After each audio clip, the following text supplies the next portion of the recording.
السلام عليكم. مرحبا يا شباب، يا هلا بيكم مرة تانية. ومباراة المصري وبيراميدز في الدوري العام 2023-2024. باعتبار ان النادي المصري صاحب الارض نتكلم عن النادي المصري. النادي المصري علي ماهر عمل صفقات فوق الممتازة، بادئ الموسم مع النادي المصري من اوله، من اول فترة الاعداد. المفروض ان هو بعد ما يعمل فترة الاعداد ويختار صفقاته بنفسه ويعد السكواد اللي هو عايزه، واكيد مجهز طريقه اللعب، واكيد علي ماهر مدرب مش مستحدث، علي ماهر مدرب مخضرم وله صولات وجولات في الدوري المصري سنين فاتت. يعني الهيستوري بتاع علي ماهر معروف، مش هنزايد عليه او نتكلم عليه. هو مدرب كويس جدا، ولكن النهارده افتقد تماما لروح التدريب، افتقد لان هو مدرب واقف على الخط. الفريق بتاعه متراجع جدا، مش قادر يستحوذ على الكوره لمده 20-25 ثانيه، مش قادر يعمل بيلت ان هجمه، مش قادر يخرج بالكوره من ورا لقدام، مش قادر يعمل عدد باصات يوصل لاربعه او خمسه. بل بالعكس، الباصتين ثلاثه اللي الفريق بيباصيهم هي كوره من حارس المرمى للباك اليمين بهاء، او شمال بتتلعب الكوره من اي حد بيستلمها من حارس المرمى لقدام، ما بتكملش، يعني بتتقطع مباشرة. وده بسبب ايه؟ بسبب الضغط العرضي والعالي والطولي اللي بينفذه نادي بيراميدز. من هنا برفع القبعة وبقول شابوه باتشيكو فعلا فعلا فعلا مرتاح نفسيا، مبسوط في بيراميدز، عامل فريق حلو قوي، بيلعب وبيقدم مستوى على حقيقي. باتشيكو بيقدم فكر واسلوب وطريقه واداء في الملعب فوق الممتاز.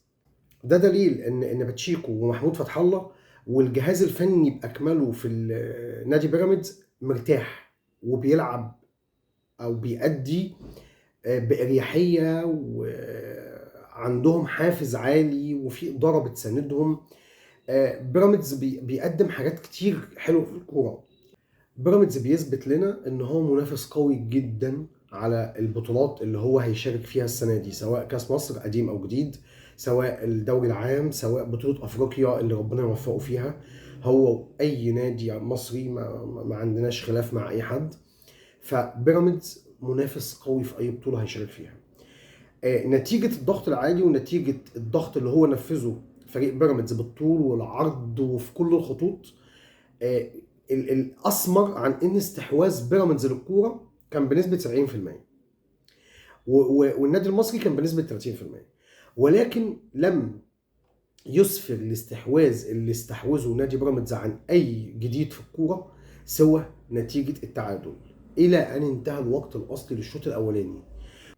ولكن مع احتساب الحكم لدقيقتين وقت بدل ضايع، في الدقيقتين دول كانوا كافيين ان كرة من ناحيه اليمين الشيبي بيسحبها بوش رجله ويلعبها اوفر من قبل منطقه الجزاء. يعني الاوفر لعبه مش قريب من منطقه الجزاء او من على الخط، لا ده من قبل منطقه الجزاء، بيعمل اوفر لافف كده زي الموزه، بيقابلها المهاجم الكونغولي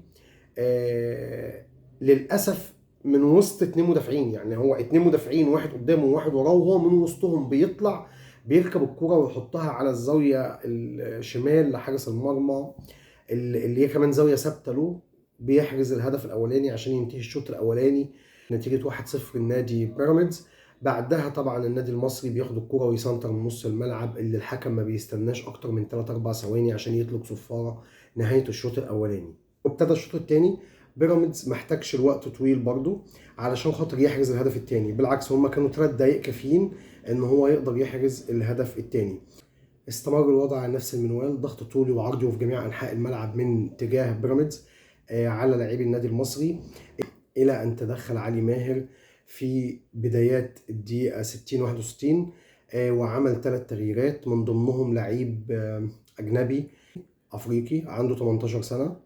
اللعيب ده كان مميز جدا، قدر يمسك نص الملعب وقدر يعمل ربط لنص الملعب، زائد او بالاضافه للعيب الجزائري اللي كان واخد الجبهه الشمال، قدر يشغل الجبهه الشمال كويس جدا مع حسين السيد.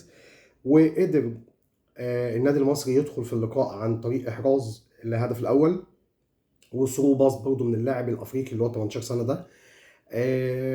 بيراميدز نشط تاني بعد ما كان جاله حاله ركود، نشط تاني وقدر يعمل ثرو باص من وليد الكارتي اللي عامل ثرو باص ممتاز جدا طولي ما بين الاثنين مدافعين لمهاجم الافريقي لنادي بيراميدز، اللي بصراحه ما يهدرش الفرصه ويحرز الهدف الثالث لبيراميدز والثاني له ارضيه على شمال حارس مرمى النادي المصري اللي كان طالع. هو فاتح له الزاويه بصراحه، يعني هو طالع غلط، يعني حارس المرمى طالع مش قافل الزاويه دي معاه، لا هو طالع عامل تراي وفاتح له الزاويه دي علشان يعني يديله الفرصه انه يحطها في الحته دي.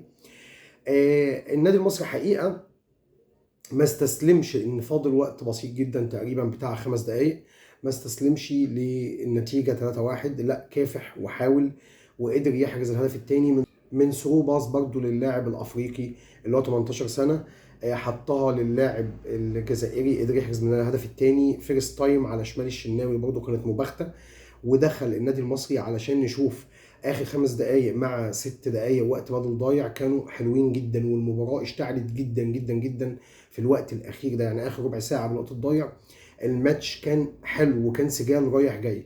بس النتيجه النهائيه ان نادي بيراميدز قدر يفوز ويحصد ال3 نقاط، وهو ده المهم بالنسبه له. يعني نادي بيراميدز من اول السيزون الماتشات اللي لعبها كلها ما فقدش غير نقطتين بتعادله في اول مباراه له في الدوري مع نادي الزمالك اللي انتهت ب2-2. ونادي بيراميدز من ضمن الانديه التي لم تهزم حتى الان. احنا لسه في بدايه المشوار والمشوار لسه طويل، بس انا براهن على ان بيراميدز هيكمل المشوار ومش بعيد يكون الدوري العام السنه دي من نصيب نادي بيراميدز. والى اللقاء في حلقة تانية. اي حاجة تانية انت عايز نعملها او نقوم بيها او اي خدمة نقدمها من خلال المحتوى بتاعنا، ممكن تقول لنا عليها واحنا ان شاء الله نقدمها لك.